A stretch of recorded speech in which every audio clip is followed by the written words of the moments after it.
His name is Howard Martin. He's the Executive Vice President of HeartMath. Any of you here with HeartMath? All right, I'm a HeartMath coach too. So we are going to be talking about the wisdom, the intelligence, and the intuition of the heart. This is not just something that those of us who know this and feel it. It is also proven. HeartMath has been around for nearly 2.5 decades. Howard Martin is one of the founders with Doc Childra, and we are going to see one of the most awesome presentations about what is really going on in the wisdom of the heart. And when you take that long, short journey of 18 inches from your head to your heart, there's a lot of wisdom in there that's uncovered. And I share the stage now with Howard Martin. Thank you, dear. Thank you, dear. Good morning, everyone. I'm very happy to be here in Miami on this beautiful day. Our time will be short, but I'm going to take a few moments now to do something I think is important. I want to acknowledge that something extraordinary is happening at this event. You think about the content, the purpose, all the people that are here, what it's actually doing. And before I start into my program, I would like us all to acknowledge and thank the people that organize this and all the staff that's making it happen. So a round of applause and appreciation for everyone that's there. Thank you so much, each and every one of you. What I'd like you to do now is to study this picture for just a minute. And I'd like you to imagine what this young girl may be feeling. When I ask this question, often the answers I get are, she's feeling peace. She's feeling joy. She's feeling a sense of maybe even bliss. And I don't doubt that she is not feeling these type of emotions. But let me tell you a little bit about this girl. This is a young Syrian refugee. She is traumatized by the war. She lives in a squalid Syrian refugee camp in Lebanon. She, along with over 800 other children, have been trained by a HeartMath trainer in basic HeartMath techniques on how to access this part of themselves again. And I believe that's what she's doing right now. She's finding that connection with her own best friend, with her own heart. And in doing so, she's removing herself, even temporarily, from the conditions she's living in and from the trauma she's experienced in her life. The reason I show this slide in the beginning of my presentation now is to simply say this. If she can do that, we can too. If she can overcome those challenges for a moment in time and find her own heart, it's something we can all do. And it's something that I think is important for all of us to do. See what's happening here? So what she's actually accessing is something that we call at HeartMath, the intelligence of the heart, heart intelligence. Heart intelligence occurs when the mind and emotions sync with this extraordinary power of the heart. Because you see, each and every one of us does, in fact, have this intelligence that can and does lift us beyond our problems, even in the midst of chaos and confusion. And you've all experienced that before in your life, haven't you? Times when you look deeper inside to find comfort, and you found something there. That was your heart. That was that part of yourself that you found. When we're in connection with our heart, that's when we're who we really are. That's our true, real self. Through that connection, we gain greater discernment and intuitive capacities. Heart intelligence opens the door for more intuitive contact, more intuitive intelligence. It provides a deeper connection with yourself and with others as well. And lastly, it increases these feelings of love, appreciation, kindness, compassion, happiness, etc. All that comes from accessing the intelligence of the heart, which is in fact something we all have. We were born with it. It never really goes away. What happens is we get caught up in the roar of ambition and survival, and over time, we start living from the neck up. And we lose connection with this most valuable and essential part of who we are as human beings. Now, at HeartMath, one of the things that we've done over these last 25 years is we've done an extensive amount of scientific research looking at heart, physically, emotionally, socially, and globally. The reason we use research is we felt that people had this innate understanding about their heart, and certainly there'd been a lot said and written about heart for thousands of years, but it was mostly in the context of spirituality or philosophy, and many times heart was looked at as soft or weak, or Valentine's Day. What we felt is that heart needed to come from sky down to street. We needed to have a bridge that took it from the philosophical understanding of heart down to daily living, and we chose science to be that bridge. We chose science because science carries a lot of weight and influence in our world. When something is proven to be empirical, it increases the power of belief. And through the power of belief increasing, it increases the effectiveness of everything that we do. So we use science to help build that bridge. So we have a theory that there's a connection between the physical heart and the energetic or spiritual heart that provides an access point for intuitive guidance. So I'm going to very briefly describe some of this research. And let me just preface this by saying that I'm actually not a scientist or a doctor. I'm surrounded by brilliant scientists and doctors, and I've learned from them, and as a primary spokesperson for HeartMath, I try to share it in ways people can understand it. I'm actually not a scientist in this way. I was once described in the media as being a scientifically informed comedian. Another guy actually called me a hillbilly with an expanded vocabulary, in case you can't hear the accent. So what I'm going to describe now very briefly is how the heart communicates with the brain and the rest of the body. We know the heart's this amazing blood pump, right? But what we didn't know is that the heart's actually an information processing center in our body, sending powerful healing commands to the brain and throughout the entire system. That's what the heart does. It's an information processing center. It communicates with us in 4 ways. There's a neurological communication. Here's something you may not know. Your heart has a very complex nervous system. Next to the brain is the most complex part of the nervous system that we have. It's studied through a field called neurocardiology. This nervous system communicates with the brain through a nerve pathway that starts in the heart, travels up, goes through the lower centers of the brain, travels through the mid-level brain where a lot of our emotional processing takes place, and terminates in the higher perceptual centers of our brain. And that's one way the heart is talking to us. The second way is through the blood pressure wave. If you place your finger on your wrist, you feel your pulse. That's actually a wave of energy created by the squeezing of the heart muscle that's pushing the blood through the veins and the arteries. The blood pressure wave travels throughout the entire body and influences biological functions. For example, electrical activity in our brains is synchronized to changes occurring in the blood pressure wave. And there's your second way. The third way is hormonally or biochemically. The heart produces a number of very important and powerful hormones. Who knew? In 1983, it was actually reclassified as part of our hormonal system. It produces a hormone called atrial peptide, which reduces the release of the stress hormone cortisol. It produces oxytocin, which is generically called the love hormone. And as it turns out, the heart may be the largest producer of oxytocin in our bodies. And those are 3 biological communication pathways that your physical heart is actually influencing your brain and talking to you. The 4th way is where it gets really cool and fun. The heart is an energetic organ. It produces electricity. That's what's measured when you get your electrocardiogram. It's the strongest source by far of bioelectricity we have. That electrical energy from your heart permeates every single cell in your body. This is the cool part. It's strong enough that it creates an electromagnetic field that extends beyond our skin out into space about 3 feet.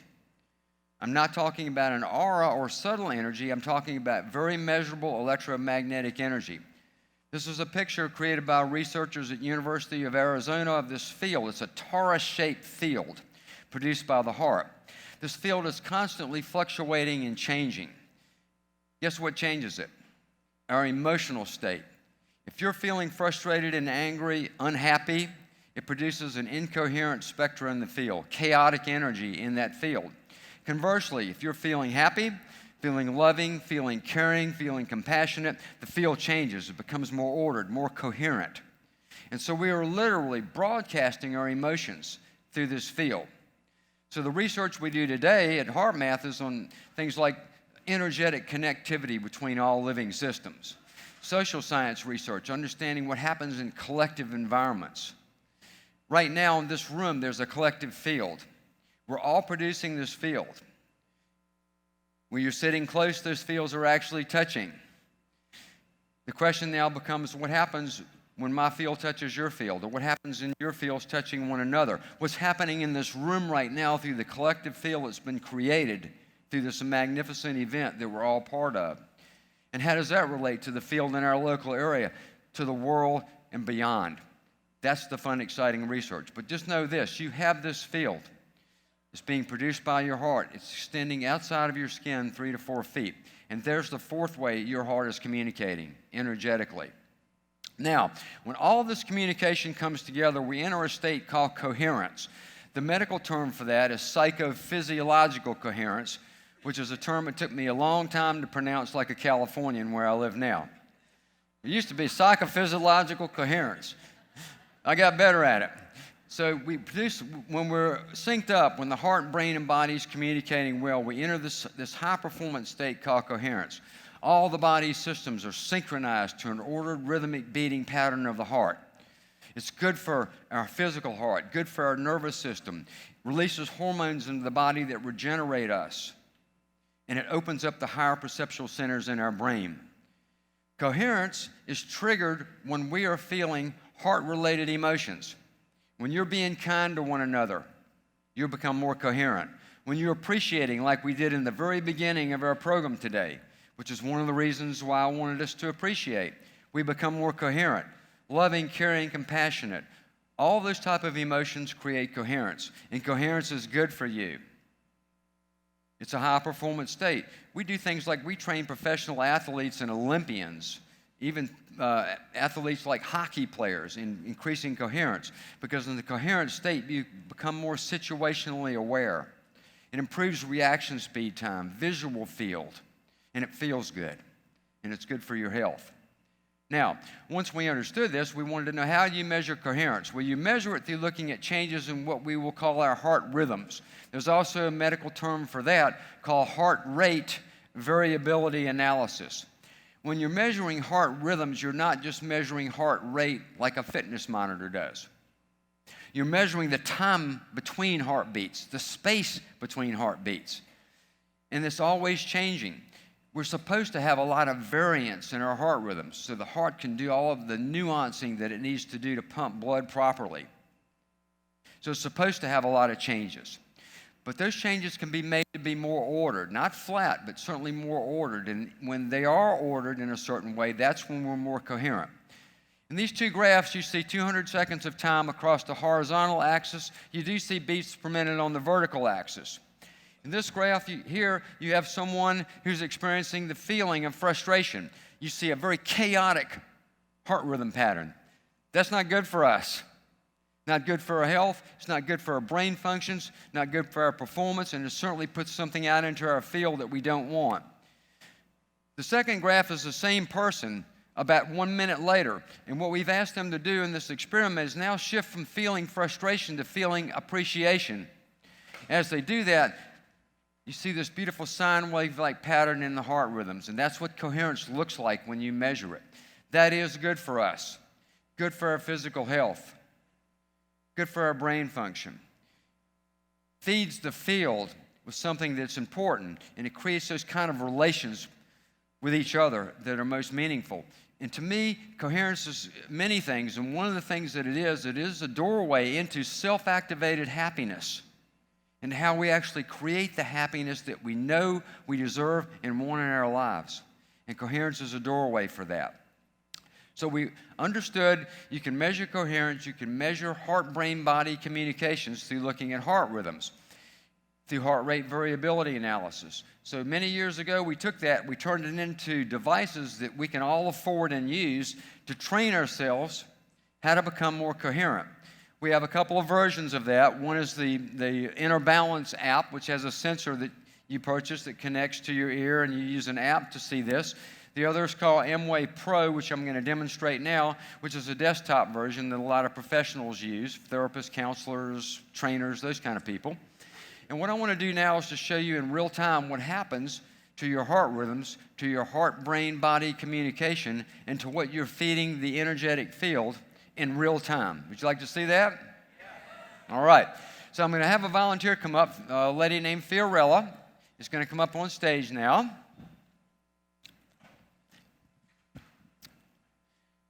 And I'm going to have to make a...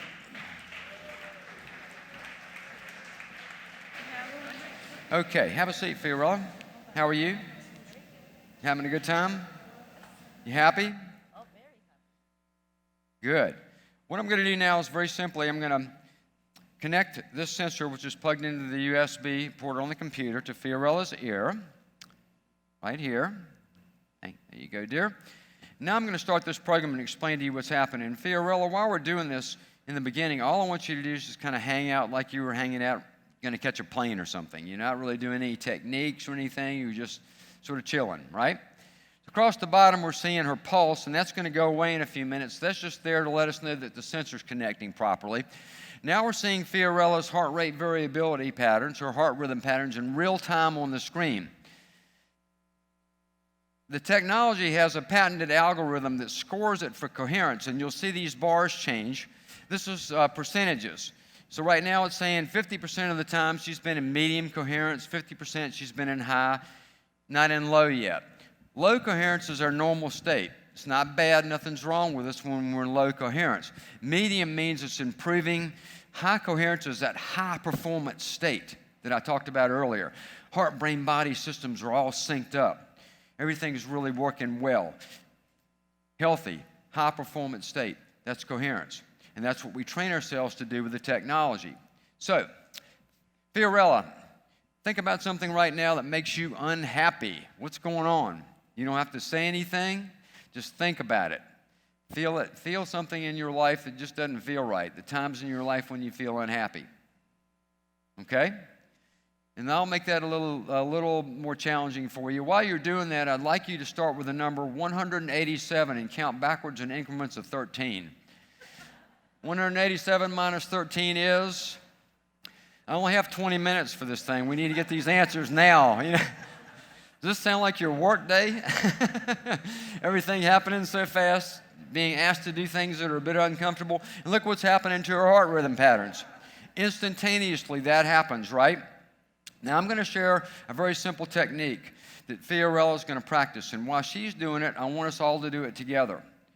And while we do it, I want us to radiate our feelings of care and compassion to Fiorella. Let's use the energetic field environment to assist her. Would you like to do that? Okay. So Fiorella, I want you to focus your attention now in the area in the center of your chest, the area of your heart. You can just feel your attention go right straight to that part of your body. And you can put your hand there if you want. You can close your eyes now if you'd like. Now, what I'd like you to do is something called heart-focused breathing. I want you to breathe naturally and normally, but a little deeper than you normally would. And as you breathe, and all of us do this together, feel as if the breath is coming in and out right through the area of the heart.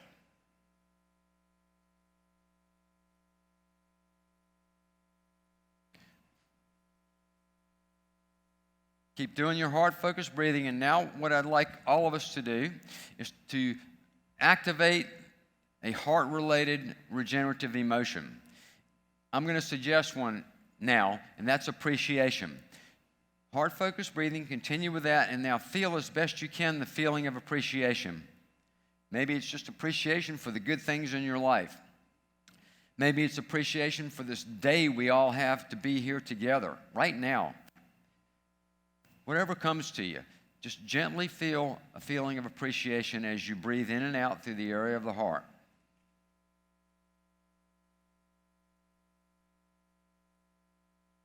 And now, what I'd like you to do is I want you to radiate that feeling to Fiorella. Send appreciation to her for coming here and volunteering to be on stage in front of all of you. Send that appreciation out to her.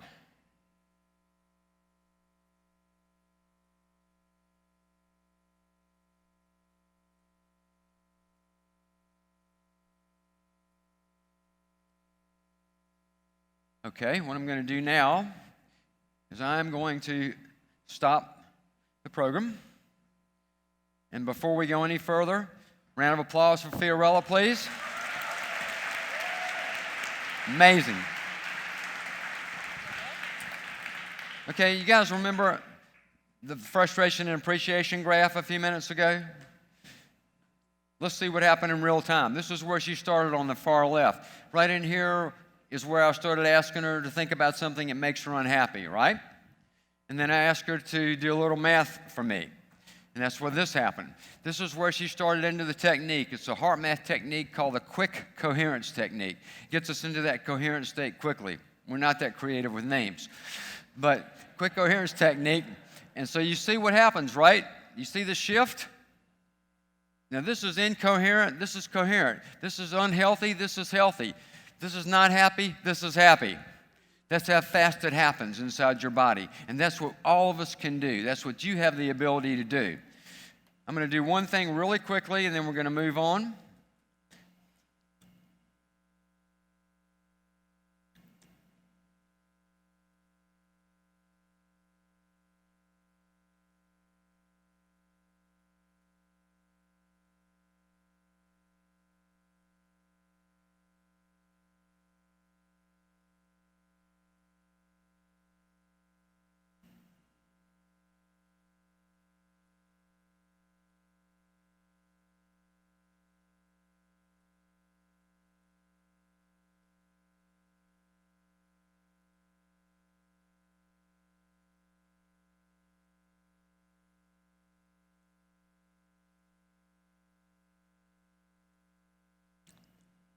See that? So I'm in the middle of a performance. I'm not off somewhere in the woods meditating. I'm here with all of you right now, and I'm in the middle of giving a talk. And so making that shift from whatever's going on into that high coherent state on demand, I think is a valuable skill in these times. Would you not agree? So I do that for two reasons. First of all, I want to show you what's possible for each and every one of you, that we all can do exactly that. And that you have that capacity within you. And that's the first reason I show that to you. The second reason is sometimes I kind of like to show off. So I'm getting this thing that says my time is up. I can't believe that, but let me go to some closure for you.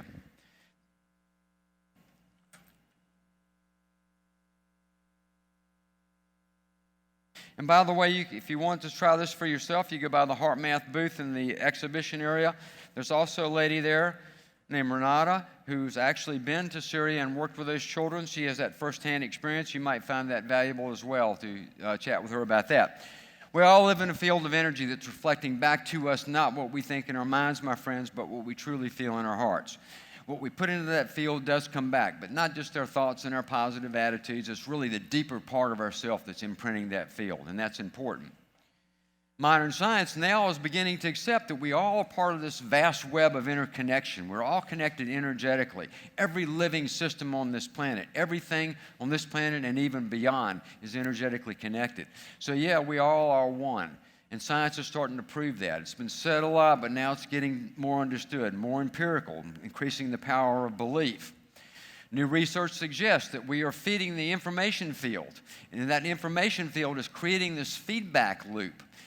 The Earth itself has energetic fields, the ionosphere and the geomagnetic field, and it's well known that changes in these fields are affecting human health and behavior. A lot of research on all of that, our research included, showing that these fields are affecting us.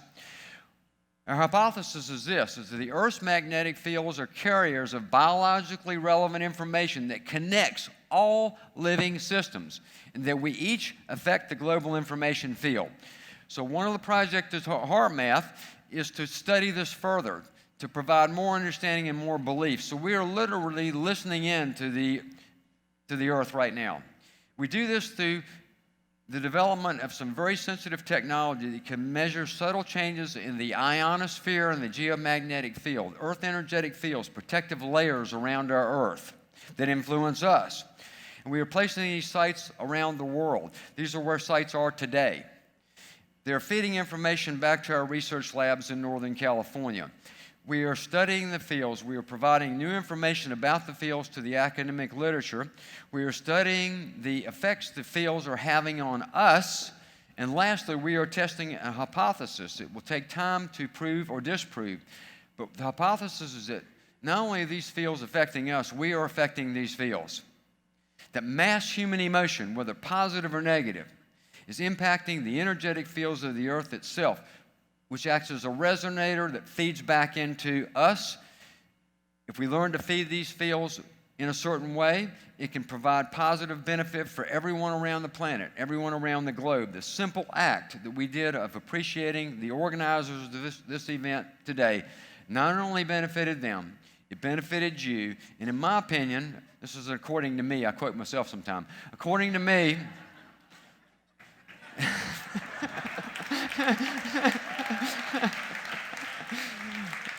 according to me, it benefited the world.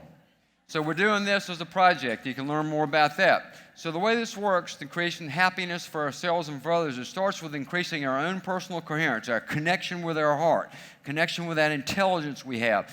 That feeds into social coherence. And we've seen that reflected through a lot of the things that have been said in the conference. I love that Tim Ryan man that talked about all that before I came up here. And that leads to global coherence. Starts with us, goes to society, goes to global, makes it easier for everybody. In doing that, we help make this a better, happier world. So these are some things I'd like to suggest to you, very simple things that you can do to increase your happiness. Give more to life than you're taking from it. I've learned that works for me. When I'm giving more to life than I'm taking from it, my life is better, and that includes my happiness. Demonstrate basic heart-based qualities. Doesn't have to be a big deal, nothing overly spiritual, but demonstrate these qualities like kindness, appreciation, and love in your daily interactions. And the last thing, and if you don't remember anything else I said, I would like you to remember this. Please have compassion for yourself.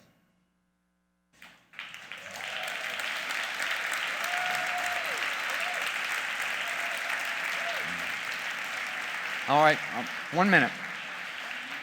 So you can visit us at heartmath.com, etc., and the usual stuff, the Facebook things. I've got to close, but let me just close by thanking you. I want to thank you for the work you've done, the sacrifices you've made to get here to where you are today. I want to thank you. I don't know what you do, but I imagine you're all amazing. Thank you for the contribution you're making to the world. I'll get heart intuitive for a moment, and I'm going to go into the future and thank you for what you're going to do to make this a better world. You okay? So in closing, I got to go. I'll be around. Big, big love to all of you. Thank you so much, and take care. Bye-bye now. Woo!